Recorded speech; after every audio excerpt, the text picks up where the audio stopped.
Buenos días. Buenos días, profesor. Buenos días, maestro. ¿Qué tal? Buenos días. ¿Qué tal? Buenos días.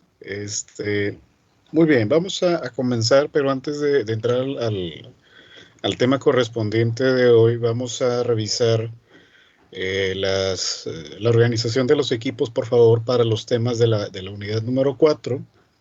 Y en la medida de lo posible también los temas que eligieron, ¿sí? Por favor. Entonces, no sé cómo se hayan puesto de acuerdo. Entonces, también no sé quién podría iniciar a comentar al respecto.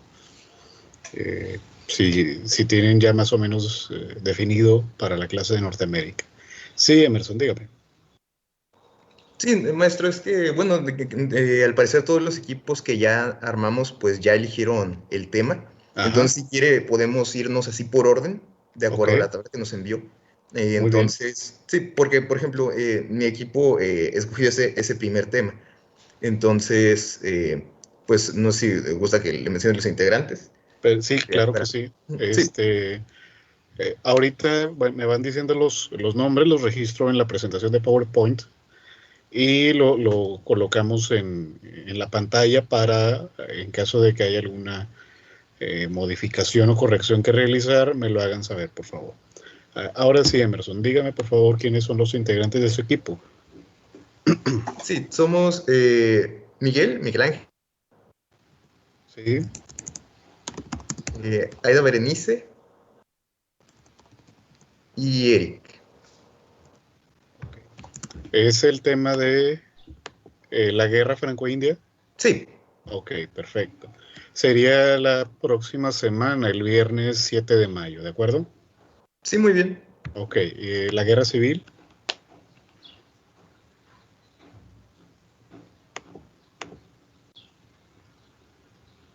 Buenos días. Buenos días. Es mi equipo. ¿Mm? Ay, disculpe, de repente la aplicación me falla. Ok, Es Elías Mendoza, sí, Lucero Guadalupe, sí, Claudia Lorena ok, y Carolina Almaraz. de acuerdo. Y pues, obvio yo, Ricardo Muy bien. Galván. Listo, muy bien. Muchas gracias, Ricardo. Gracias. Bien, el tema de la Primera Guerra Mundial. Buenos días, maestro. Creo que somos Buenos días. nosotros. Ajá, Somos Fátima, sí.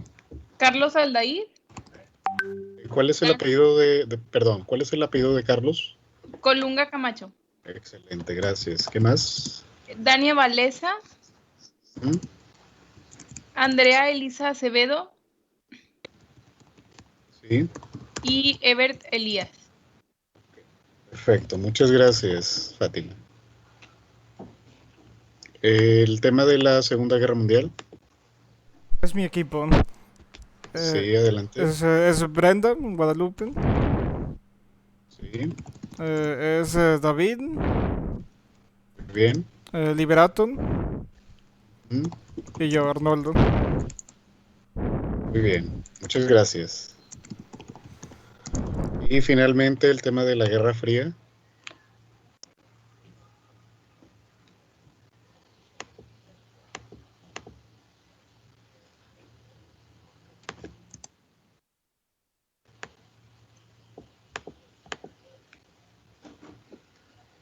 Buenos días. Buenos días. Somos Andrea Martínez, Sí.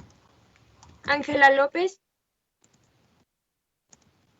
Ah, Dania Escobedo, Dania Escobedo. Ok, y Ana Cano. perfecto. Gracias. Fue Andrea Martínez, ¿verdad? Sí, Ok, muchas gracias, Ana. Ok, vamos a ver entonces la distribución de las clases para la próxima semana al menos para la clase de Historia de Norteamérica, quedaría de la siguiente forma. No sé si hay alguna precisión que realizar o algún cambio.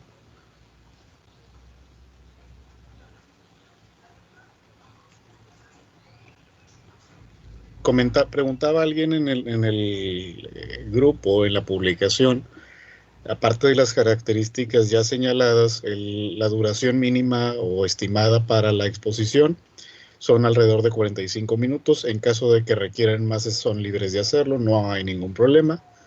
Y a partir de eso podríamos estar trabajando, ¿sí? No sé si les queda alguna duda respecto a los criterios solicitados para las exposiciones.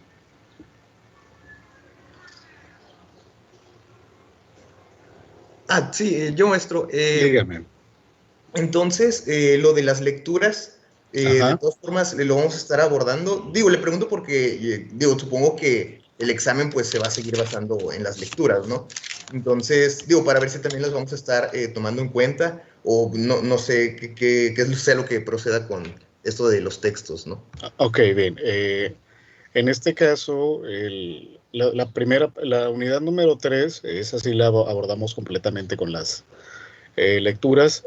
A continuación tienen dos opciones. La primera es utilizar los textos que vienen en el programa para, a partir de eso, realizar sus exposiciones o ubicar en otras fuentes.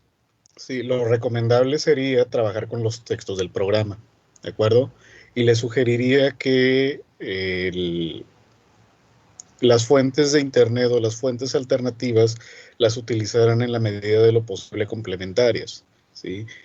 Debido a que el examen se va a seguir basando en los textos, ¿sí? Como se tenía programado en un principio. Obviamente, con anticipación les voy a especificar qué temas son los que van a abordarse y qué lecturas son las que de las cuales se va a tomar la información, ¿de acuerdo? En el caso de África va a ser diferente. Tal vez lo hablaremos con más detenimiento en la clase, pero los temas abordados en las exposiciones van a ser bastante específicos, ¿sí? Y a partir de ahí ya podríamos trabajar el examen. Pero bueno, eso lo comentaríamos el lunes. Por lo pronto, al menos para la clase de Norteamérica, sí, las lecturas o los textos programados son los que se van a utilizar, ¿sí?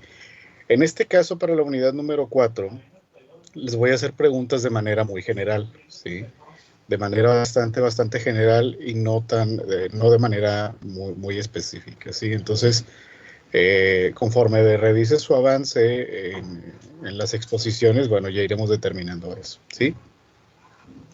Entonces, es opcional si quieren revisar las lecturas, pero es lo más recomendable, ¿de acuerdo? Ok, maestro, gracias. Perfecto. ¿Alguna otra pregunta?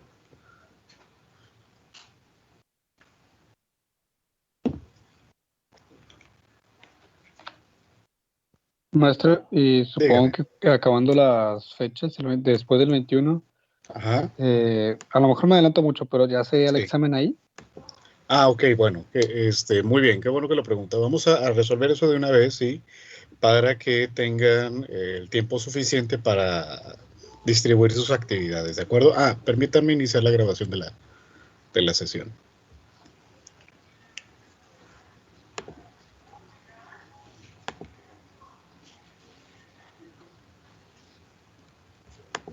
Listo. La entrega del producto integrador de aprendizaje para la materia, unidad de aprendizaje, Historia de Norteamérica, sería para el martes 25 de mayo, ¿sí? Esa es la fecha de entrega del producto integrador de aprendizaje, ¿sí? ¿Cómo va a ser esta entrega? Esa fecha, todos y todas se conectan igual a la sesión, ¿sí? Me hablan un poco acerca de su trabajo, ¿sí? Sobre todo lo que me interesa saber es qué tanto pudieron abarcar y cómo pudieron trabajarlo después de que me mostraron los avances antes del periodo vacacional. Si recuerdan, tuvimos esa dinámica, ¿sí? Entonces, muy brevemente, cada equipo me va a dar una explicación bastante sintética sobre su trabajo, sobre el abordaje que lograron y sobre todo las impresiones a las que llegaron, ¿sí? Recuerden que se trata de un texto de análisis comparativo sobre un proceso o varios procesos históricos en el que puedan contrastar las situaciones de Estados Unidos y Canadá, ¿sí? No más de 10 minutos, no más de 5 minutos, perdón, por equipo, ¿sí? Para que nos alcance el tiempo. Finalizado este proceso, ¿sí? Por favor deberían de subir los archivos del PIA a la sección de archivos, ¿sí? Dentro de la plataforma de Teams, donde yo los podré evaluar, ¿de acuerdo? Entonces, martes 25 de mayo es la entrega del Producto Integrador de Aprendizaje, ¿sí? ¿Preguntas sobre eso?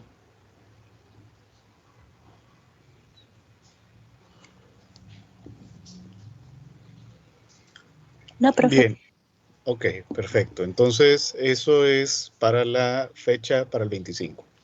Y para el viernes 28, tentativamente es el segundo examen parcial, ¿sí? Y va a ser exactamente la misma dinámica que se tuvo en el primer parcial, ¿de acuerdo? De cualquier manera, en un par de semanas más, ¿sí? Para mediados de mayo, nos tomaremos también un momento para para recuperar estas indicaciones en caso de que haya duda y para asignar los contenidos para el examen, ¿de acuerdo?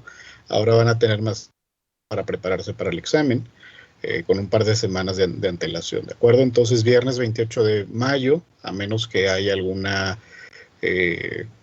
incidente o alguna otra situación, pues ya modificaríamos eso. Pero por lo menos tenemos estas dos fechas, 25 de mayo entrega del PIA y 28 de mayo el segundo examen parcial, ¿de acuerdo?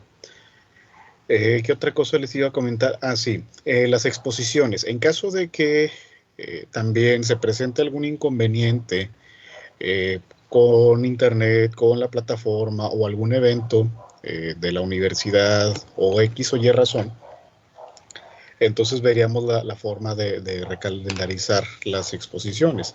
La idea es que la semana antes del periodo de evaluación, en este caso del 24 al 28 de mayo, todos y todas hayan ya tenido oportunidad de exponer, ¿sí?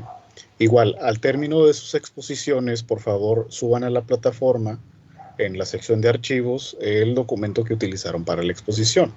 Haya sido PowerPoint o Prezi o cualquier otro sistema digital, ¿de acuerdo? ¿Alguna pregunta o comentario?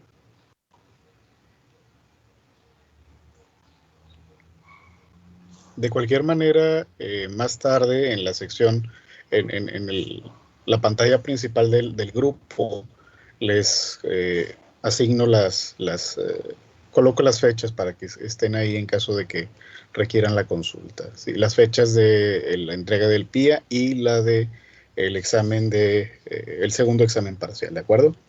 Entonces ahí se va a quedar también. Y la imagen, bueno, va a quedar también la imagen de la asignación de equipos y la distribución de temas para las exposiciones. Muy bien. Y no se les olvide también, por favor, que el lunes se va a hacer esta misma distribución para lo concerniente a la clase de Historia de África, ¿sí? No sé si hay alguna otra situación que quieran discutir.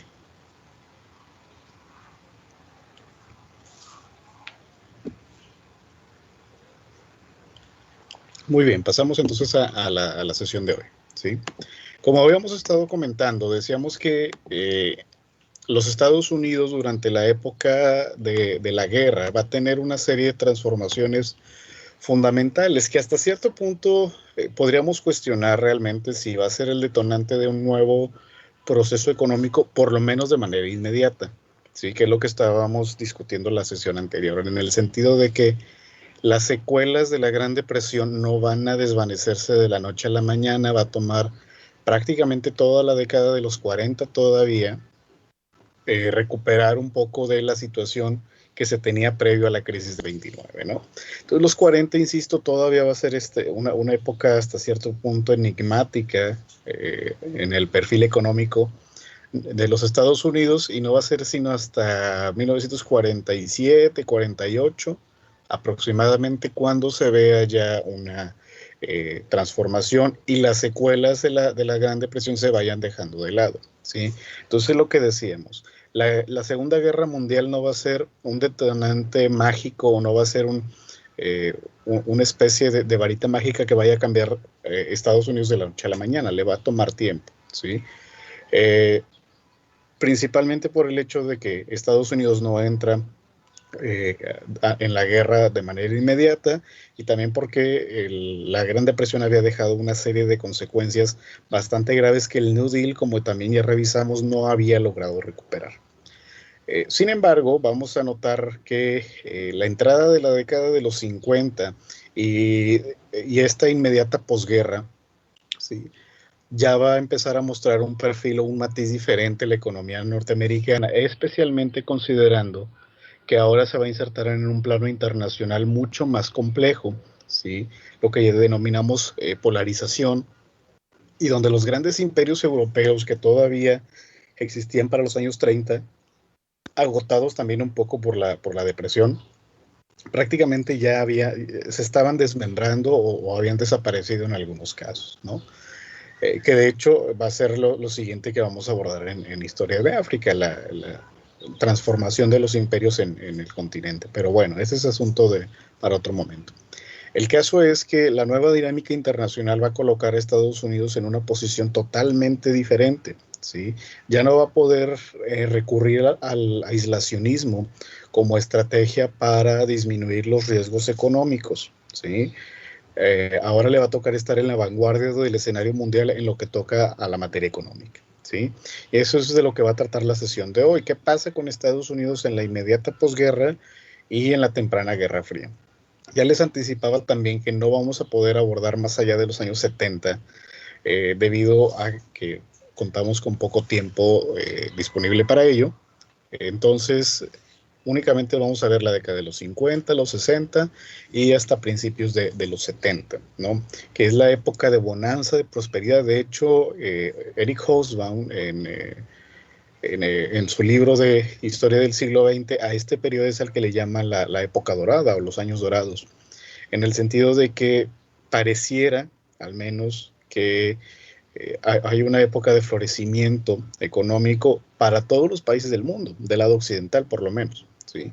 Incluso Latinoamérica, que si bien no se va a convertir no va a tener países de potencia mundial, va a surgir de una condición del ámbito rural a transformarse a una situación del ámbito urbano, ¿no? Pero bueno, no podemos revisar aquí toda la situación de los diferentes países o de las diferentes regiones mundiales, porque no es el caso, ¿sí? Lo que queremos revisar es cuál va a ser la situación de Estados Unidos frente a este contexto, ¿sí? Permítanme presentar la diapositivas. Muy bien, entonces aquí habíamos discutido un poco, dialogado un poco acerca de algunos cambios fundamentales que la economía de guerra realizó en los Estados Unidos y que a la larga van a modificar el plano social, el plano político, la participación del gobierno. La cuestión cultural también va a ser una transformación importante que la economía de guerra lo va a generar. No nada más van a ser cambios de tipo productivo o de tipo tecnológico, sino que van a tener repercusiones más allá de estos elementos señalados, ¿sí? Entonces, al final de la Segunda Guerra Mundial, el panorama va a ser bastante desolador para Europa, para una parte de África, para algunos países asiáticos, debido a que durante 6 años el conflicto fue de lleno en sus regiones, en sus respectivas regiones. Sin embargo, la excepción de los contendientes fue Estados Unidos, puesto que la guerra no ocurrió en su país directamente. Entonces, no se va a encontrar devastado por la guerra. Sus plantas productivas se van a mantener intactas. Y eso va a permitir que a la larga se genere una, incluso no podríamos hablar de una recuperación, sino más bien de una continuación del proceso que inició en 1940, ¿sí? Entonces no se suspendió, pero tampoco hizo una especie de explosión económica, simplemente se le da continuidad. Y de hecho, Hobsbawm empieza el capítulo diciendo eso. Si algo cambió en la economía capitalista, fueron los países que no lo eran o que estaban en rumbo de ser capitalistas. Y el único que paradójicamente sufrió menos transformaciones en el periodo de la posguerra fue Estados Unidos, puesto que el proceso económico basado en la producción se había comenzado mucho antes, y esto ya nada más es una época de, ¿cómo llamarlo?, de acentuación, ¿sí? y de refinamiento del sistema capitalista, ¿sí? Pero bueno, ya lo hablaremos con más detenimiento adelante. Total, el hecho es que el que la guerra no haya ocurrido en territorio norteamericano también generó más confianza en la sociedad, que insisto, venían de la catástrofe de la Gran Depresión, de una economía de guerra que, si bien había aumentado los salarios, también había aumentado la inflación, ¿sí? Entonces ya el final de la guerra representaba un alivio, ¿sí? Recordemos que también mucha gente sentía desconfianza y decía que la guerra lo que iba a generar era incrementar la crisis económica que se había iniciado en el 29, pero conforme pasaron los años en la inmediata posguerra se dieron cuenta que no era así, ¿sí? Entonces Estados Unidos se mantuvo hasta cierto punto en equilibrio, ¿sí? Debido a estas circunstancias. Ahora, esto es desde el punto de vista interno, podríamos decir, que fuentes o sus fuentes de producción se mantuvieran sanas, que no hayan sido arrasadas, y la confianza de la sociedad. Y además otra cosa que no habíamos mencionado, es el reforzamiento del gobierno, ¿sí? Que inició Roosevelt tímidamente en los años 30, pero que en los años 40 se va a consolidar. Entonces, cuando termina la guerra, este poder no desaparece, ¿sí? Entonces vamos a tener una sociedad con confianza, una estructura económica productiva sólida, ¿sí? Que continúa después de 1940, y un gobierno fuerte y con autoridad, ¿sí? Y esto lo va a requerir, o es importante mencionarlo, porque recordemos que con el inicio de la Guerra Fría, Estados Unidos se va a convertir en la nación líder del bloque occidental, ¿sí? Frente a la Unión Soviética, ¿sí? Bueno, la URSS en toda su dimensión como país, como Estado-nación, frente al bloque oriental, al bloque socialista o comunista. De hecho, me da la impresión de que a veces no sabían qué denominación deberían de usar, si socialistas o comunistas. Pero bueno, esa es otra historia. El caso es que Estados Unidos, con estas circunstancias, va a asumir el papel de líder del bloque occidental. Lo que todavía no queda muy claro, y que Hobsbawm de alguna manera trata de resolver, es si ese papel, ¿sí?, lo asume o se lo autoasigna Estados Unidos, o es como una especie de acuerdo implícito entre las naciones europeas o las naciones occidentales. No queda del todo claro, ¿no? ¿Cómo es que Estados Unidos llegó a esta posición de nación líder del bloque occidental? ¿Sí? Entonces, insisto, aunque nuestro autor del momento trata de señalar algunos parámetros, realmente tampoco encuentra una respuesta total, ¿sí? Entonces todavía está en debate cómo es que Estados Unidos se coloca como líder del bloque occidental. Si fue una especie de acuerdo implícito, o se autoproclamó como líder del bloque occidental, o qué pasó ahí, ¿no? Entonces, esa todavía sigue siendo una cuestión historiográfica e histórica bastante controvertida, y que todavía requiere explicación. Muy bien, entonces, junto con este liderazgo, es decir, de encabezar al grupo de países que se denominaron aliados, con excepción de la Unión Soviética, claro, también viene acompañado de una expansión del sistema capitalista de tipo industrial. Es decir, que el sistema económico se basa principalmente en la producción, en la plusvalía. Todo esto que Marx había estado explicando, bueno, lo vemos en este sentido, ¿sí? ¿A qué nos referimos con la expansión? Ya decíamos que Estados Unidos no va a cambiar mucho, pero otros países sí van a empezar a adaptarse a este sistema y el mundo occidental también, ¿sí? Entonces van a recurrir a ese sistema porque creían que era lo que los iba a sacar de la crisis que la guerra les había dejado. Obviamente para Inglaterra esto no va a ser nuevo, el sistema capitalista industrial simplemente lo va a reconfigurar debido a que Inglaterra va a tener una posición mucho más conservadora desde el punto de vista político, puesto que va a girar un poco más hacia el conservadurismo, en oposición con el laborismo, que es un tinte un poco más socialista, ¿sí? Entonces la intervención del gobierno va a lograr que se establezca un estado de bienestar en Inglaterra. Por eso también se apaga hasta cierto punto la participación internacional de Inglaterra, pero otras naciones van a recurrir a este sistema capitalista, ya sea con la instalación de plantas productivas o como proveedores de materias primas o con mano de obra barata para insertarse en este nuevo sistema, ¿no?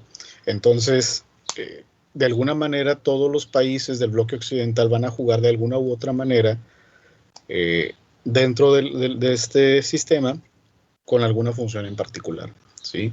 No querramos entender que todo el bloque occidental se vuelve capitalista de la noche a la mañana, simplemente que son parte de un mismo sistema y cada quien aporta elementos diferentes, ¿sí? América Latina se va a volver el proveedor de materias primas indiscutible, ¿sí? Asia se va a convertir en el espacio de una parte de Asia se va a convertir en la productora de mano de obra y Estados Unidos va a tener capital para invertir, ¿sí? Es donde va a haber una expansión de las transnacionales, pero bueno, también lo hablaremos más adelante. Como parte de este sistema, también se va a modificar el patrón financiero bajo el cual se llevan a cabo las transacciones económicas, ¿sí?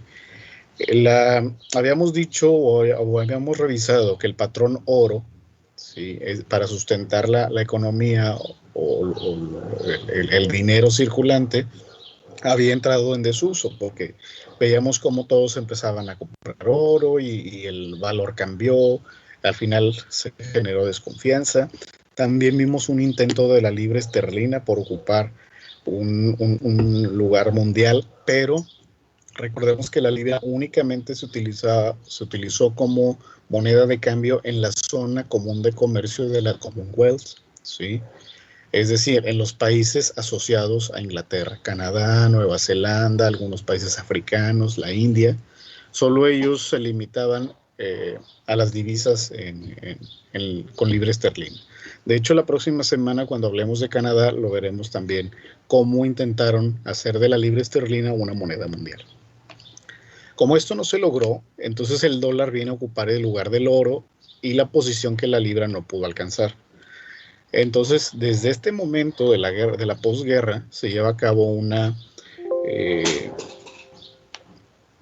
posición preponderante del dólar norteamericano como moneda de cambio, ¿sí? Las monedas soviéticas no van a tratar de buscar esta posición, su competencia económica va a ser de otro tipo, pero por lo menos el dólar sí va a marcar las transacciones mundiales, ¿sí? O por lo menos, insisto, del lado occidental.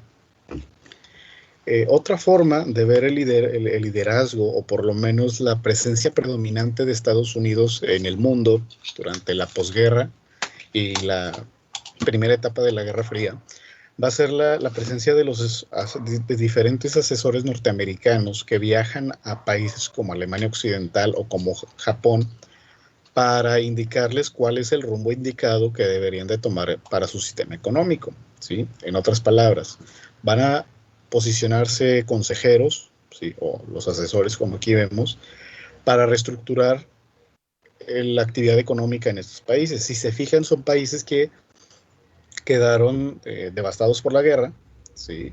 Y que ahora bajo el liderazgo norteamericano van a buscar recomponer su estructura, ¿sí? Y además no tenían muchas opciones. Tenían la opción de enemistarse con Estados Unidos, siendo que fueron los países derrotados, o aliarse al sistema socialista comunista, ¿sí? Cuando realmente no estaban convencidos de ellos, ¿sí? Entonces muchos asesores en los años 50 van a salir de Estados Unidos y se va a ir a Japón y a Alemania Occidental para indicarles a sus gobiernos cómo deberían de ser. Eso va a ser sobre todo para Japón. Si se fijan, muchos resabios de la cultura norteamericana o de las acciones norteamericanas todavía perviven en Japón. Por ejemplo, el béisbol, que es el deporte nacional de Estados Unidos, es bastante popular en Japón, ¿sí? Es todo un fenómeno, ¿de acuerdo? Y todavía hay muchas bases militares en Japón, muchos portaaviones y cosas así, como en Okinawa y esas regiones, precisamente deviene de la presencia norteamericana para la reorganización de la economía y para la vigilancia militar de la entonces Unión Soviética. Ahorita no tiene mucho sentido si lo vemos desde ese perfil, pero es para la protección de los mercados del petróleo, ¿sí? Que se desplazaron de Arabia de Medio Oriente hacia el Pacífico Sur, ¿sí? Y en la imagen vemos cómo se ilustra o cómo se concebía o representaba la idea de la tranquilidad y de la prosperidad que el sistema capitalista industrial podría generar siendo a los Estados Unidos como modelo económico. Entonces, este cartel nos anuncia que después de la guerra total puede venir una vida estable, una vida plena, ¿sí? Y si se fijan, pues es el crecimiento de la ciudad, de los suburbios y de instituciones y de personas que representan a la población norteamericana, ¿sí? Entonces, su concepción o su representación de la posguerra era esa, generar crecimiento y estabilidad sobre todo. Entonces va por ahí este sentido. ¿Alguna pregunta o comentario hasta aquí? Bueno, solo algo rápido, que siento que algo que podía resumir muy bien todo, y a la vez no, era algo que venía a la lectura, que era de, Estados Unidos, ese país que no le pasó nada territorialmente ni por las grandes guerras que causó la Gran Depresión, pero se recuperó, y ahora miren cómo está. Creo que todos debemos de seguirlo. Exactamente, de hecho es lo que vamos a hablar a continuación. Cómo Estados Unidos le vendió al mundo occidental la idea de que eran el mejor modelo a seguir, ¿no? Que eran el ejemplo, no solo desde el punto de vista económico, ¿sí? Sino también desde el punto de vista social, desde el punto de vista político, inclusive en algunos casos. Hay que entender que estamos en el contexto de la Guerra Fría y una competencia absoluta con la Unión Soviética, pero por ejemplo también es por eso que se inicia esta intervención norteamericana en el mundo, ¿sí? Que va a ser muy diferente a la lógica capitalista y colonialista que hemos estado revisando en África, pero es eso, ¿no? Te estás yendo por el lado equivocado, o por lo menos a nosotros como Estados Unidos no nos conviene lo que estás haciendo, ¿sí? Estás mal. Entonces también va un poco por ese sentido. Muy bien, ¿algo más? Por mi parte, nada más. Perfecto, gracias. Quisiera ¿Algo más? que nada más dentro de lo que mencionó el lector me pareció algo paradójico ciertamente, que mencionan que el hecho de que Alemania y Japón hayan sido derrotados por Estados Unidos fue lo mejor que les pudo pasar, hablando del ámbito económico, como posteriormente justamente estos asesores que menciona usted aquí en la presentación, va a ser aquello que hace que despeguen económicamente y se posicionen como unas de las, si no de las hegemonías, unas de las grandes potencias económicas del siglo XX y XXI, Alemania y Japón. Exactamente, sí. Pero me parece que la clave aquí es la adaptación que estos países lograron hacer, es decir, no tomaron al pie de la letra lo que los asesores norteamericanos les decían, tomaban lo que les funcionaba o lo que creían que les iba a funcionar, respetando su sistema político, su sistema cultural, y lo adaptaron únicamente bajo sus circunstancias, ¿no? Por eso es que vemos cómo Alemania se recupera rápidamente, ¿sí? Y cómo para los años 80, 90, Alemania Occidental se convierte en una potencia emergente, y cuando cae el sistema soviético y Alemania se reunifica, pues no le va a tomar mucho tiempo, le va a tomar menos de 10 años volverse una potencia en toda la extensión de la palabra, ¿sí? De hecho, Alemania va a ser de los principales promotores de la Unión Europea, ¿de acuerdo? En los 90, ¿sí? Y establecer una zona de libre cambio, establecer una moneda común, un sistema supranacional fiscal y cosas similares, pero es algo que había venido perfeccionando por lo menos Alemania Occidental desde la posguerra, ¿sí? Y Japón, vemos que también del otro lado del Pacífico, también se va a constituir como una potencia financiera y tecnológica, y lo vemos hoy día, ¿sí? De hecho, Japón nos lleva 5 o 10 años más de avance en este sentido, inclusive Estados Unidos, ¿sí? Le lleva ventaja. Casos sorprendentes también van a ser Hong Kong y Singapur, que también, terminando de desplomarse el bloque soviético, van a hacer una transformación impresionante, ¿sí? De volverse de países tercermundistas a convertirse en potencias económicas es increíble. Lo que nos queda cuestionarnos también es qué hicieron bien, ¿no? Bajo ciertas circunstancias. De acuerdo, ¿algo más? Podríamos decir aquí es que realmente Estados Unidos no cambió tanto, sino que el mundo cambió alrededor de Estados Unidos para parecerse más a este. Exactamente, sí. Por eso es que vemos que es como si Estados Unidos no hubiera cambiado, pero no pareciera que necesitara cambiar, ¿sí? Entonces la expresión que acabas de decir creo que resume todo el bloque occidental, ¿no? Resume 45 años de Guerra Fría. Estados Unidos no cambia, ¿sí? Lo que cambia es lo que está alrededor de él, siguiendo a Estados Unidos, por supuesto.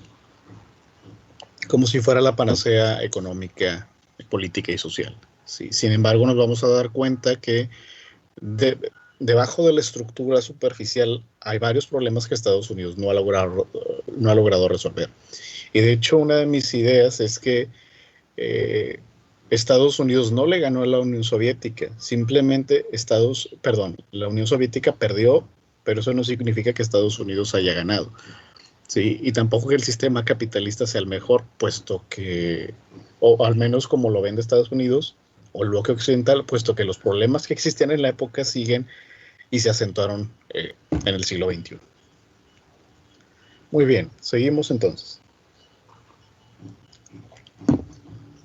El caso es que los Estados Unidos ya van a recuperar algo de la experiencia adquirida en los últimos 20 años, en los 20 años previos, quiero decir, al inicio de la posguerra, ¿sí? Y al inicio de la Guerra Fría. Y todo este bagaje y todo este aprendizaje y prueba y error que estuvieron realizando durante los años 30 y parte de los 40, lo van a perfeccionar para en los años 50 resurgir como una nación modelo, ¿sí? Lo que sea que esto signifique. Entonces, muchos de estos avances o estas transformaciones que adquirieron la van a llevar a su máxima expresión en las siguientes 2 décadas y media, casi 3 décadas. Una de ellas es lo que ya decíamos, las innovaciones tecnológicas que surgieron durante la guerra ahora se van a volver parte del mercado común o del mercado civil, ¿sí? Entonces, cuestiones como el radar o la televisión, bueno, televisión entendida en su máxima expresión o en la expresión más general, que es la de transmitir imágenes a larga distancia, que se utilizó durante la guerra, el perfeccionamiento del radio, y todos estos medios de producción, ¿sí? Que se utilizaron para la guerra, pues ya no había guerra como tal, ¿sí? Entonces ahora se van a llevar al mercado civil, ¿sí? Entonces, justamente en los años 50 es donde aparecen los primeros canales de televisión, donde se venden las primeras televisiones, donde los electrodomésticos pasan a un nuevo nivel, ¿sí? Entonces el mercado se vuelve a ampliar, Si recuerdan que hablamos durante la época de la guerra, ¿sí? Aunque la gente tenía más dinero, no tenían que gastarlo, puesto que la oferta estaba limitada y racionada, ¿sí? Pero en los años 50 ya no había ese problema, ¿sí? Entonces, la recuperación económica también se vio traducida en un aumento en el consumo. ¿De qué? Pues ya no solo de elementos básicos, sino de todos estos productos que, aprovechando las innovaciones tecnológicas de la guerra, ahora se implementan en productos de uso común o de uso corriente, ¿sí? Entonces, así es como también se va a transformar y se va a recuperar el consumo. Otro de los puntos importantes para la época de los 50, 60 es la automatización de la producción, ¿sí? No estamos hablando ya del Fordismo de los años 20, ni del Taylorismo de la primera década del siglo XX. Estamos hablando del uso de los primeros robots, ¿sí? Para poder hacer con mayor precisión los procesos productivos, ¿sí? Que también va a la larga a acarrear otro problema, que es el de la sustitución de la mano humana, ¿sí? Y digo problema, pues va a desocupar a mucha gente que ya no va a encontrar empleo, pero bueno, todavía para los años 50 y 60 es un proceso tímido, todavía en una fase, digamos, experimental, pero se están viendo las ventajas del uso de los robots en el ámbito de la producción, ¿sí? Ya no los necesitabas para la guerra inmediata, por lo menos, sí lo necesitabas para prepararte en caso de otro conflicto, como los va a haber a lo largo del siglo XX, en la segunda mitad, pero por lo menos le vas a encontrar una ventaja útil dentro del sistema de producción, ¿sí? En este caso, el uso de los robots para acelerar y perfeccionar sobre todo los procesos productivos, ¿sí? Que las fallas humanas no sean evidentes o por lo menos no sean un factor para afectar la producción. Esto, como les decía, tanto las innovaciones tecnológicas como el uso de robots para la producción van a ampliar el mercado de masas, ¿sí?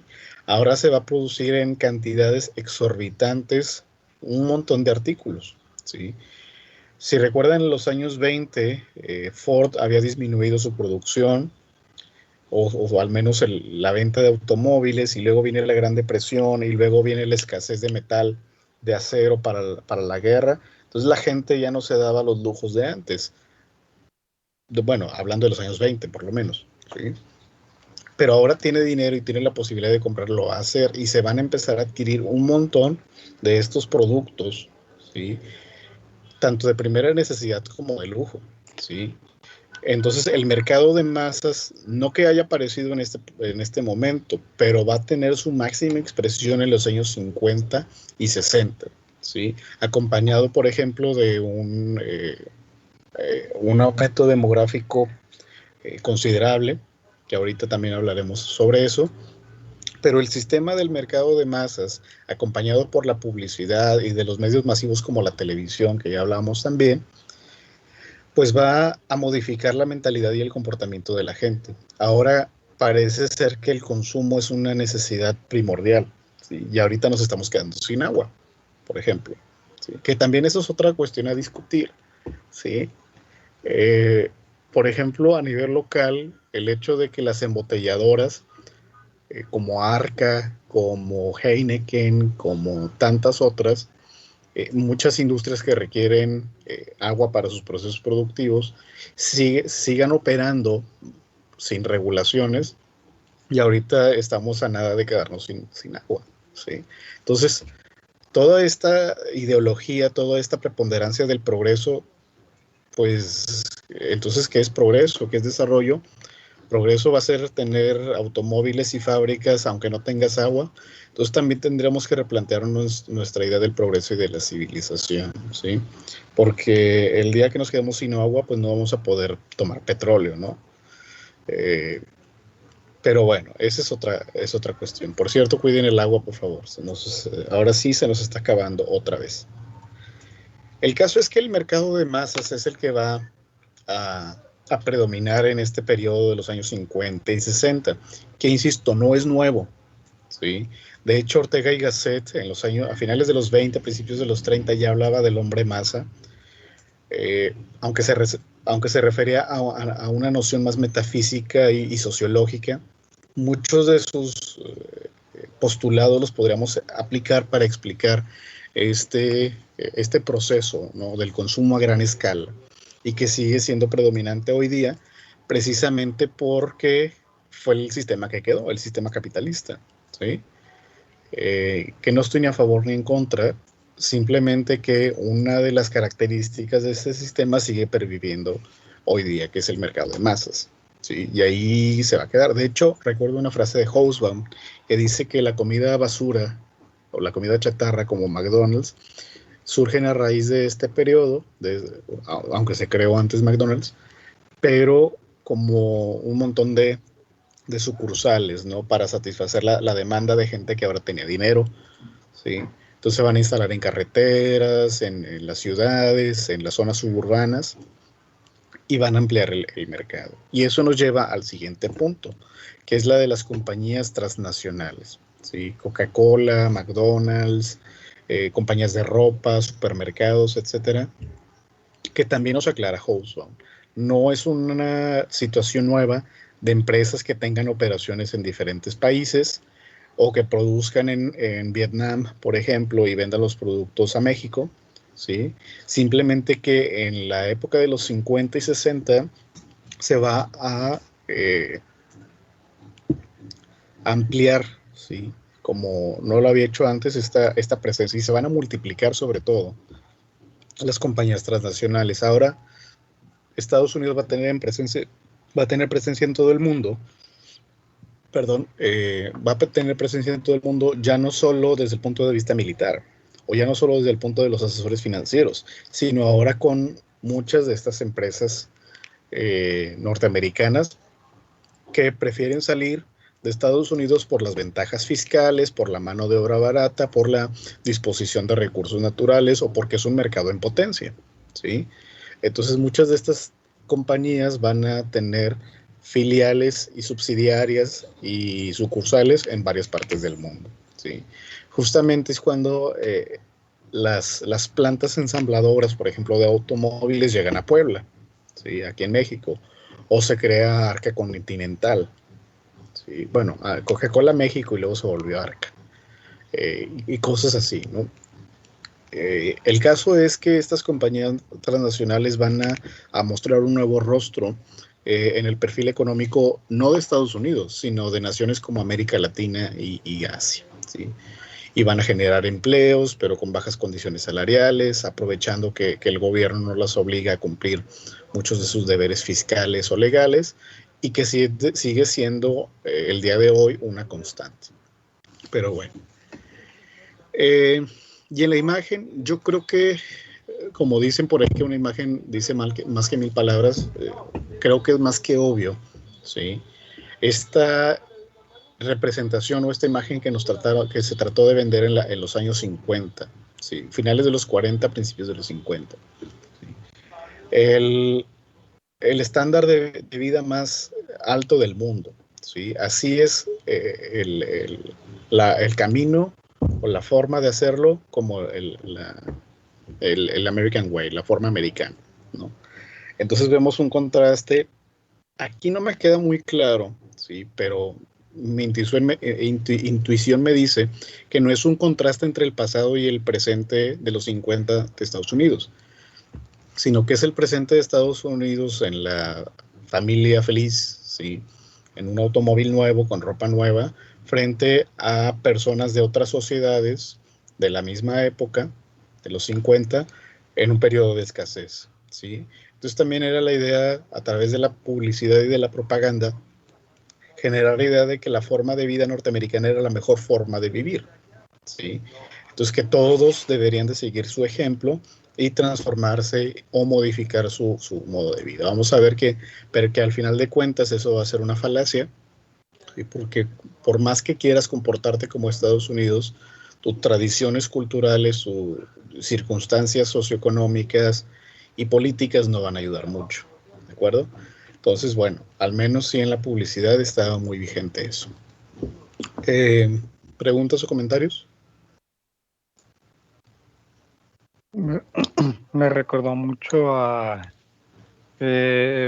gente o publicaciones de Facebook que decía, oigan, ¿sabían que en no sé qué país de primer mundo hacen esto? O políticos que dicen, no, es que en primer mundo hacen esto y deberíamos hacerlo. Pero pues se resolvió todo lo que usted menciona de que pues el contexto, el dinero y todo es completamente distinto y obvio no va a funcionar igual. Así es, y el típico ejemplo de la educación, ¿no? Hay que seguir el modelo de Noruega, hay que seguir el modelo de Dinamarca. Bueno, pues estaría muy bien si no tuviéramos a la mitad de la población en pobreza extrema, ¿sí?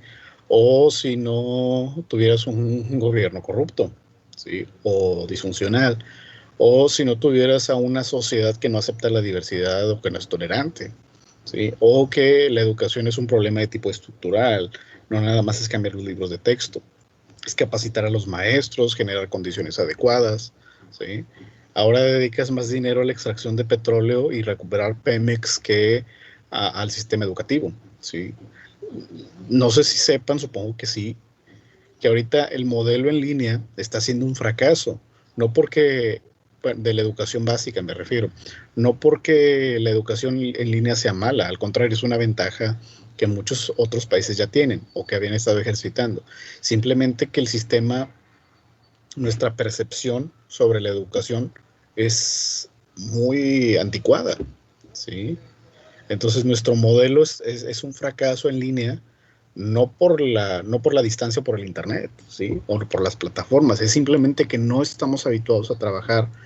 eh, ¿Sí? Por ejemplo, como muchos niños, niñas, encienden la cámara, se unen a la sesión, ahí la dejan y se van a ver la televisión, ¿sí?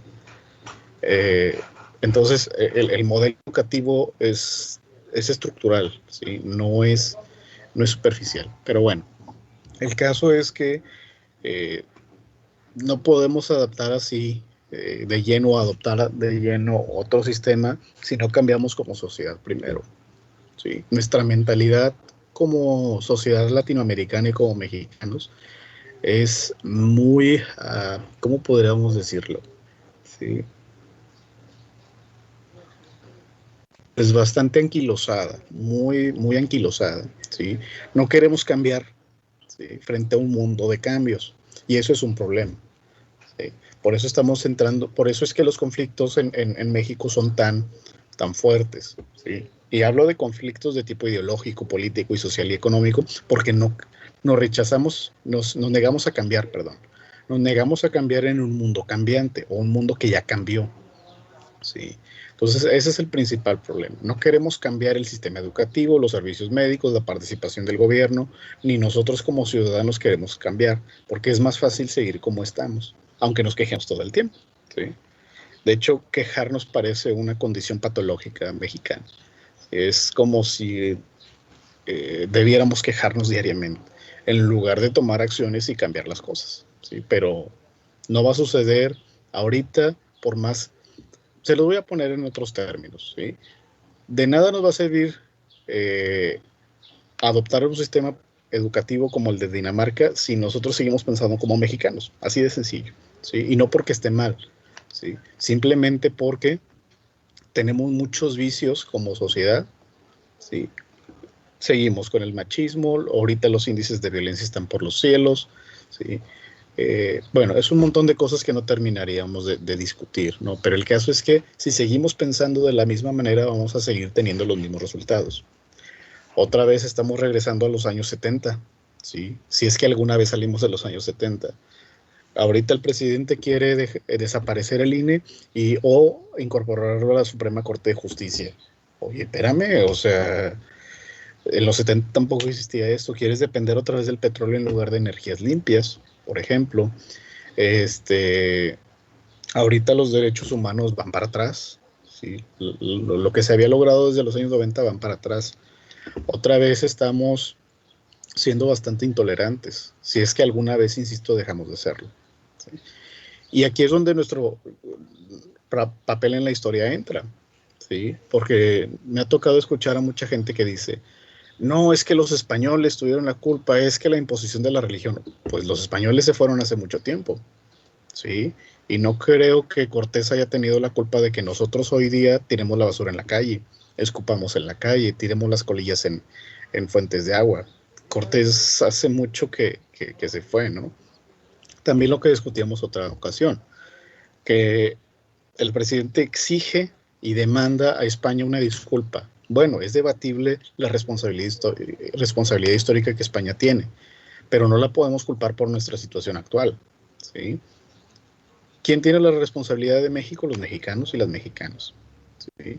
Pero también hay que hacer un ejercicio de conciencia y ver qué ha hecho el gobierno republicano federal desde 1824, ¿sí? O desde 1821. Justo ayer estaba leyendo, antier, un artículo sobre la formación del imperio, y desde ahí ya se decía que se recuperó la forma corporativa de organizar la sociedad y que se desapareció desde el plano legal, cultural y político a la población indígena, ¿sí? Y ya era el México independiente, ¿de acuerdo? Entonces es un poco absurdo ese debate o esas demandas cuando no te atribuyes también una responsabilidad del sistema republicano. Pero bueno, eso es ya otra cosa. ¿Algo más? ¿Alguna otra pregunta o comentario? Yo, sobre estas innovaciones tecnológicas, aquí Hosban lo menciona como una nueva revolución tecnológica. No la llama ni la pone a la par de una revolución industrial, pero menciona un proceso de industrialización de manufacturas, sobre todo de electrónicos gigantesco, ya más enfocado a la electrónica y tecnología en sí que a lo mecanizado.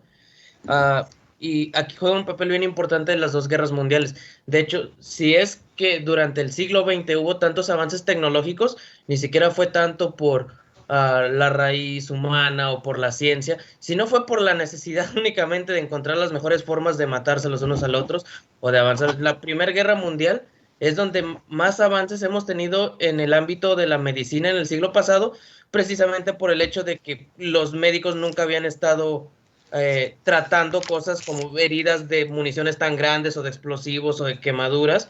Y bueno, en la Segunda Guerra Mundial, pues lo que se da es un avance enorme en las tecnologías, en los transportes, precisamente gracias a los primeros ordenadores que se acortó por varios años el transcurso que pudo haber tomado la Guerra Mundial. Una historia que ya sabemos ahí de el Apple, la manzanita, la típica. La cosa es que a partir de aquí en la Segunda Guerra Mundial surgen los primeros plásticos, el nylon, el poliéster, los primeros teléfonos, del radar, el microondas, la televisión. Hosban hace una lista inmensa de todos los nuevos inventos que aparecen en esta época, y de hecho hasta cosas tan básicas como es la cinta adhesiva vienen a partir de la Segunda Guerra Mundial. La cinta adhesiva se crea principalmente para tapar los contenedores de municiones para que no se llenen de agua. Y esto va a tener bastante que ver con esta expansión económica, porque ya no nada más representan un elemento de lujo, ya no nada más representan una necesidad artificial, representan ya toda una ideología en función a lo que es estar en primer mundo. Ya no nada más es el modelo T, es tener una casa bien acondicionada, tener todas las necesidades básicas. Se menciona incluso que los países no alineados ni al bloque oriental ni occidental miden justamente su progreso en función a cuánto de estas tecnologías puede adquirir su población común. Así es, que todavía seguimos midiendo el desarrollo y el progreso a partir de elementos materiales, pero no sociales, que también es lo que estuve diciendo hace un momento, ¿de acuerdo? Entonces todavía, por ejemplo, me da mucha risa y coraje al mismo tiempo, cómo la gente se ufana de comprar un carro y lo estaciona sobre la banqueta, ¿no? Entonces, no tiene mucho sentido eso. El progreso material no significa progreso social, ¿sí? Por ejemplo, también ahorita muchos, si no es que todos los candidatos y candidatas a puestos de elección popular están, y esa es una tendencia que pues, ustedes pueden revisar en sus propuestas, en las propuestas de los candidatos y candidatas, proponiendo un paso elevado. Por ejemplo, la Razabel está proponiendo un paso elevado en Santa Catarina, ¿sí? Fulanita y fulanita un segundo piso, ¿sí? De hecho, creo que Clara Luz es la que trae el segundo piso, ¿sí? Ya no necesitamos más espacio para carros, necesitamos sistemas de transporte colectivos eficientes, ¿sí? Y vías de transporte alternas o alternativas. No hay espacio para las bicicletas ni nada por el estilo. Tú vas a decir, no, pues nunca he visto a nadie en la calle con bicicleta o muy pocas personas. Bueno, porque no están las condiciones necesarias. Pero bueno, eso es lo que me refiero. El progreso material no significa progreso social. ¿De acuerdo? Sobre todo en una sociedad como la local en la que parece que todo le tenemos que buscar el lado utilitario, ¿sí? Cuando no podemos pensar más allá. Pero bueno, seguimos anclados en un sistema medieval. Ok, finalmente vamos a ver que el papel de Estados Unidos va a ir más allá que de la intervención hacia diferentes regiones del mundo, ¿sí? Y que va a tratar de dominar todas las esferas posibles, ¿sí? Tanto para imponer o guiar un modelo socioeconómico como para competir contra la Unión Soviética, ¿sí? Y que todos sigan este modelo que estuvimos hablando, ¿de acuerdo? Entonces todos los gobiernos de la posguerra y de la Guerra Fría van a tener este alcance. Aquí nada más llego hasta Carter porque ya los demás van a tener otra dinámica, ¿sí? Pero bueno, durante toda esta expansión y todos estos sistemas, ¿sí? Se va a proponer una economía mixta, ¿sí? A la que tanto tiempo Estados Unidos había tenido temor, ¿sí? En esta, ¿cómo se llamaría? ¿Cómo le llamábamos? Con este pánico, ¿no? Que habíamos visto antes, de rehuirle a la intervención del Estado, ¿sí? Pues ahora va a ser el mejor modelo posible, ¿sí? Para evitar la catástrofe de la Gran Depresión. Que a lo mejor el Estado no sea el protagonista de la actividad económica, eso no significa que no debe de tener participación, ¿sí? Entonces los Estados Unidos también entendieron eso, aprendieron de los errores que habían cometido antes de dejar todo al libre mercado, ¿sí? Pues sí, a eso, al libre mercado. Entonces, desde el fin de la Segunda Guerra Mundial y las siguientes décadas, ¿sí? Los gobiernos norteamericanos van a proponer o van a destacar la idea de una economía mixta de cooperación en la que la libre empresa vaya acompañada de una planeación económica establecida por el gobierno, ¿sí? Entonces, aunque el gobierno no vaya a intervenir directamente en los procesos productivos, porque ya sabemos que el gobierno es malo administrando negocios, ¿sí? Y la experiencia histórica no lo dice, pero sí puede marcar un rumbo hacia dónde puede ir la producción o qué objetivos se pueden marcar para que la producción pueda generar condiciones sociales adecuadas, ¿sí? Entonces, todos estos gobiernos, independientemente del partido al que pertenezcan, van a estar de acuerdo en que son necesarios estos dos elementos, la libre empresa y la planeación económica, para evitar el colapso, ¿sí? Y sobre todo para tener un rumbo hacia el cual ir, y que la producción y el mercado no sean tan inestables, ¿sí? Pero insisto, no hay que entenderlo esto como un estado de bienestar en el que el Estado se hace cargo de la planeación económica y de la producción per se, ¿sí? Es simplemente marcar el rumbo de la economía nacional y que la libre empresa ahora tome su lugar como en la producción, ¿sí? Y este modelo de economía mixta se va a exportar a diferentes naciones. Muchos países van a optar por este modelo, ¿sí?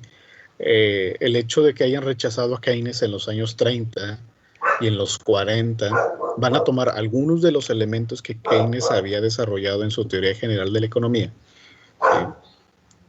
Y ahora los van a utilizar, ¿sí? No todo, pero al menos algunas cosas, ¿sí? Entonces van a recuperar a John Maynard Keynes hasta los años 80 por lo menos, que viene el neoliberalismo, la tecnocracia, y vienen otros teóricos con unas ideas totalmente diferentes, pero por lo menos desde el fin de la Primera Guerra Mundial hasta mediados de los 70 se va a optar por una economía mixta. Hay algunos países como México, es el caso, que van a tratar de tener una economía mixta, pero no lo van a lograr, ¿sí?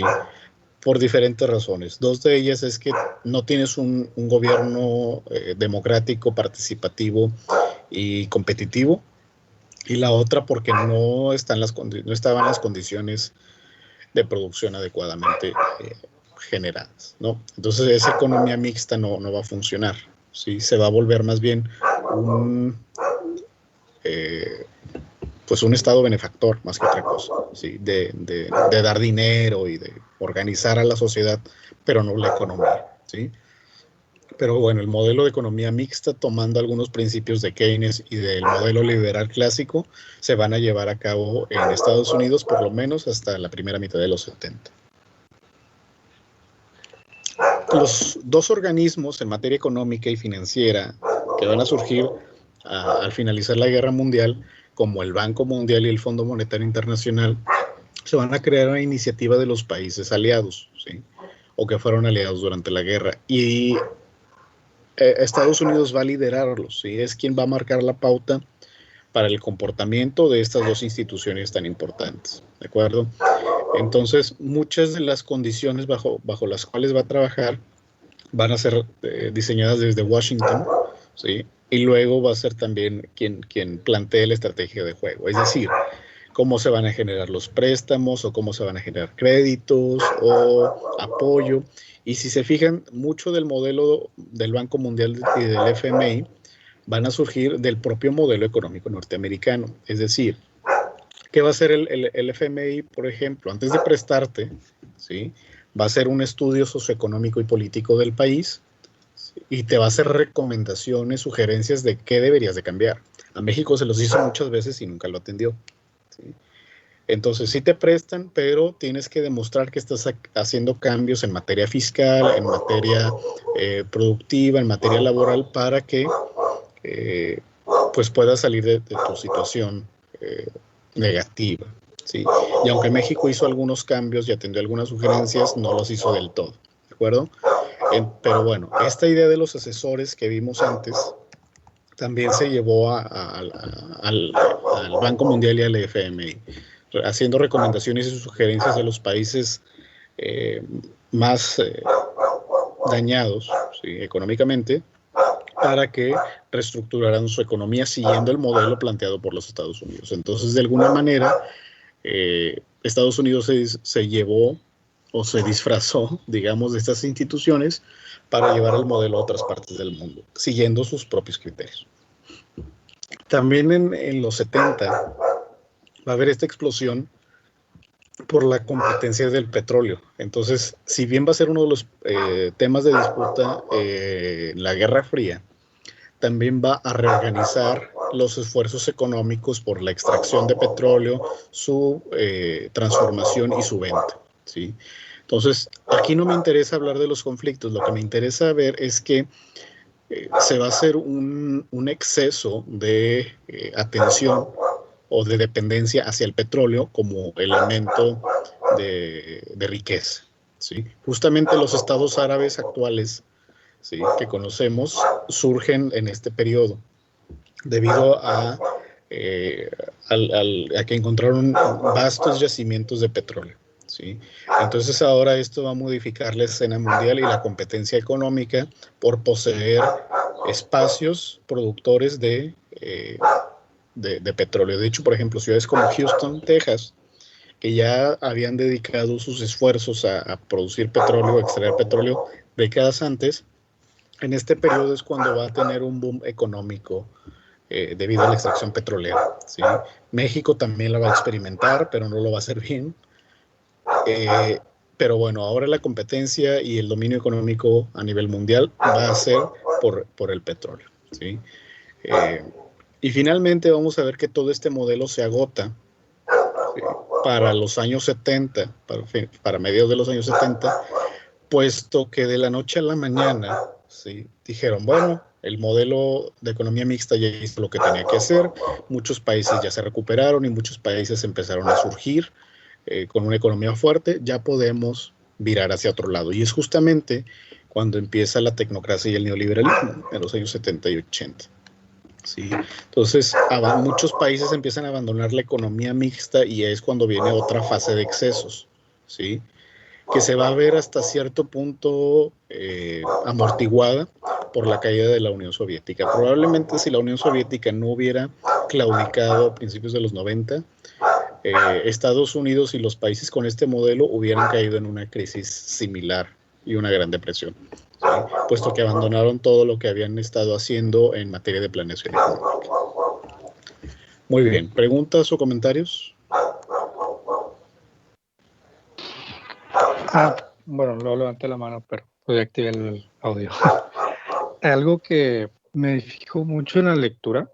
Bueno, primero la lectura comenzó muy agradable, muy friendly, y siento que entre más avanzaba daba más datos y me confundía, pero algo que sí me gustó fue que daba mucho con lo que mencionaba Miguel, de que daba una lista de productos, hablaba del automóvil y todo, y hacía esas conexiones de mi cabeza de, ok, hay vehículos, bueno, hasta la lectura lo dice, como hay vehículos, hay transporte, desarrollo de carreteras, se hacen ciudades, se hace todo, y te das cuenta que todo lo que va mencionando es una producción económica y todo es puro desarrollo y que cada vez más se va a ir virtiendo en la investigación.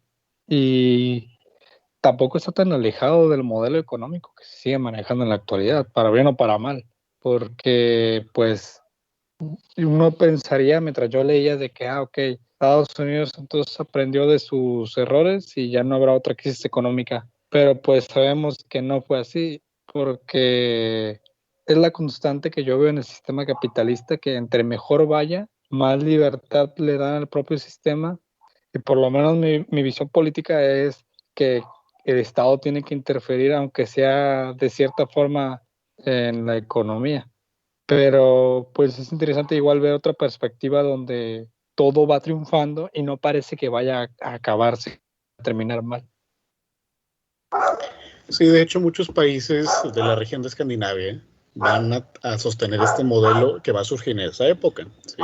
Lo que llamamos o denominamos socialdemocracia, que es una economía mixta, que no es un estado de bienestar, sino es una economía mixta en el sentido de que el Estado toma el papel de planificador, ¿sí? Pero la empresa no pierde su libertad de producción, a diferencia de lo que ocurrió en la Unión Soviética, que el Estado era el encargado de la planificación y de la producción y del abastecimiento y distribución, ¿sí? Lo cual también fue uno de sus puntos débiles, ¿no? Y Estados Unidos empezó con el sistema mixto y gradualmente lo fue abandonando precisamente por lo que dice su compañero, en el sentido de que sintieron mucha confianza en lo que estaban haciendo y decidieron virar otra vez hacia el sistema capitalista liberal clásico, ¿sí? Podría estar bien, podría estar mal, eso es cuestionable. Eso por un lado. Y por el otro es que cuando un país, sobre todo que había estado en una situación de miseria y luego surge económicamente, no sabe qué hacer con el dinero, ¿sí? En lugar de invertirlo en investigación y en educación y servicios de salud, empiezas a construir obras públicas sin sentido, ¿sí? O empiezas a aumentarle los salarios a los funcionarios, ¿sí? Cuando ese dinero bien lo podrías invertir, ¿no? Por ejemplo, ahora el CONACYT está en peligro, el Consejo Nacional de Ciencia y Tecnología, porque le recortaron el presupuesto y hay peligro de que desaparezca, ¿sí?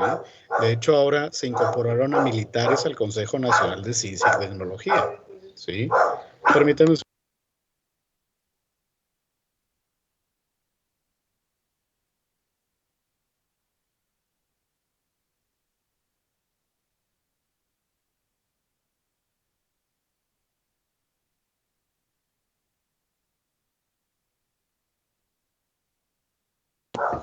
Bien, entonces, cuando se genera esta riqueza, no se reestructura el sistema social, y tampoco se invierte, insisto, en tecnología, ni en educación, ni en cultura, ni en prevención del delito, ni en estrategias, ni en investigación, ¿sí?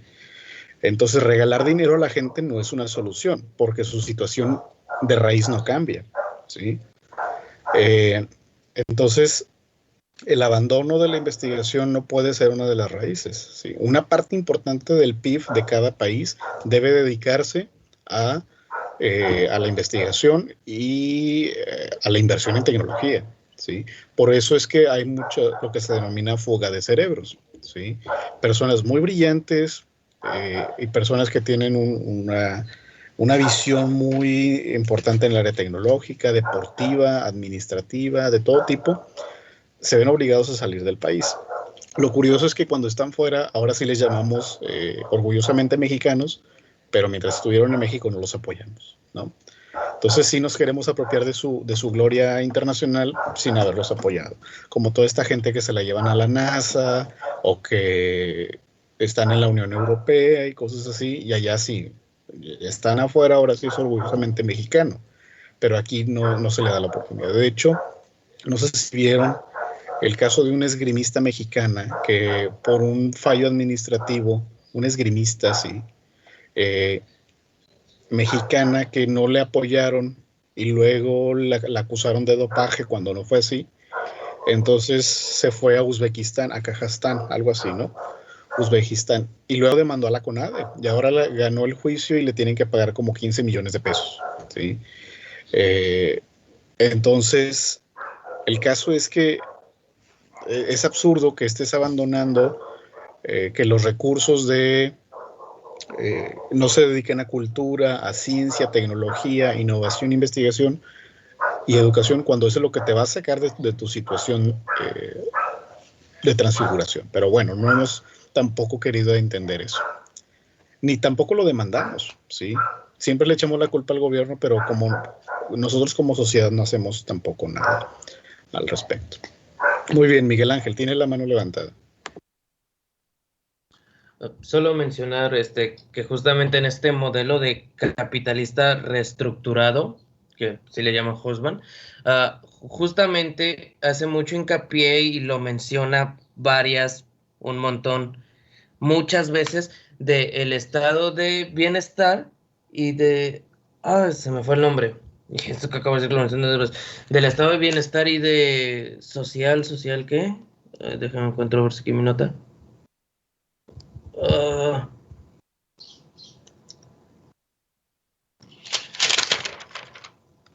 ¿La socialdemocracia, Mike? No. Vale. Se me fue completamente, como de justicia social, algo así.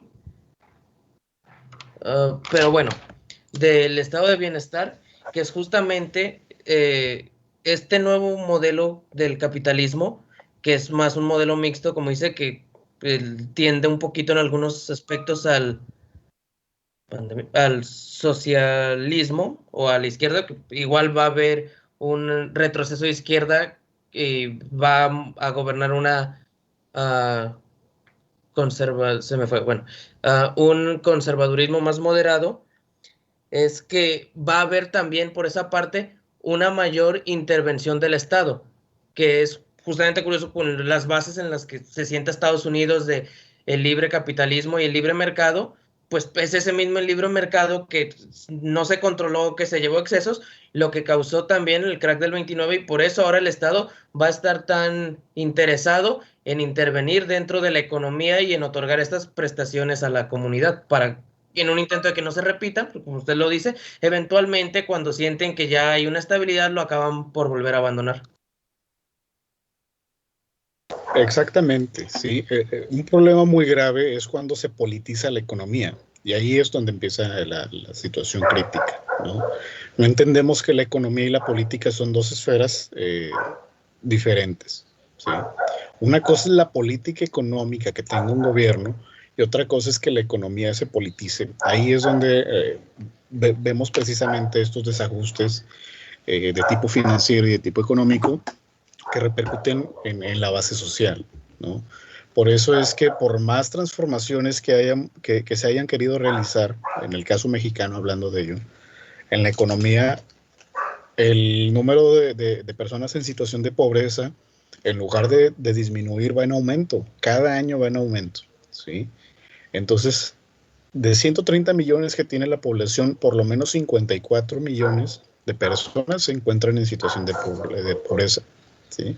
Y si ustedes revisan los índices, cada año va en aumento, porque no hay una planeación, porque políticamente es lo más viable, ¿sí? Y bueno, es así que va bajo esta lógica. Pero bueno, el caso es que definitivamente al no existir al menos una concepción sobre lo que realmente es la economía, eso realmente representa un problema. Sí, Ricardo. Es que, bueno, esta crítica lleva más meta sobre la lectura, es más de la actualidad. El problema es cuando un político, un presidente, estudió derecho solamente o solo estudió una rama que no te ayudará a gobernar totalmente. El problema es ese, cuando el presidente no es un economista, no es un especialista en desarrollo social, no es un historiador, o sea, es imposible, lo entiendo, pero ese problema es cuando no sabe, pero quiere gobernar aunque no sabe, a pesar de que tenga un asesor que le diga, oye, si no se hace, al final de cuentas el presidente es el que tiene el mando y, por ejemplo, aquí en México, pues los partidos le van a hacer caso a lo que proponga el presidente o lo que el partido mismo apoye. Y esa es la cosa, cuando alguien que no sabe gobernar en un sector quiere, iba a decir una mala palabra, quiere gobernar a fuerza, o sea, quiere hacer todo de una manera que no se va a poder. Y que incluso lo peor que puede pasar es cuando traen a gente en su gabinete que le va a decir lo que quiere oír, aún ni si tiene razón o no. Es el problema de la política que en general con todo. Pues sí, obviamente nadie es todólogo, no puede haber políticos que lo sepan, por más doctorados que pretendan anunciar en sus campañas. De hecho, ahí se cuestionó la institución de un cierto candidato de un partido naranja, que no diré su denominación, sobre se cuestionó mucho sus estudios, pero bueno, eso es otra cosa. El caso es que pues, si sabes cómo formar un gabinete y sabes cómo rodearte de consejeros y consejeras, pues a final de cuentas esa es la idea. Pero si sigues planteando la idea de recompensar a tus amigos y amigas que te ayudaron en campaña, pues ahí es otra cosa. O también en un cierto estado con nombre de insurgente, pues tu candidato no está, pero su hija sí puede ser candidata, pues ahí también hay otro problema, ¿no? Sobre todo porque trataste de evitar eso cuando llegaste a un gobierno. Estamos hablando de un país imaginario, ¿no? Pero bueno, el caso es que sí, cuando la economía se politiza, sí, ya estamos en problemas, ¿no? Una cosa es, insisto, tener un rumbo, una planeación económica, pero otra muy diferente es pretender absorber todo el modelo económico per se. Entonces, insisto, se trata de un problema que muchos países de habla hispana no han logrado superar, ¿sí? Pero bueno, el caso es que va por ahí el asunto. No sé si queda algún otro elemento que quieran comentar o preguntar. Muy bien, la próxima semana, el martes, perdón, estaremos viendo la situación de Canadá. Con eso terminamos la situación de Estados Unidos. Veremos, insisto, a grandes rasgos cuál es la situación canadiense para terminar con la unidad número 3, ¿sí? Bueno, nos vemos la próxima semana y por favor no se olviden de registrar su asistencia en el chat. Nos vemos.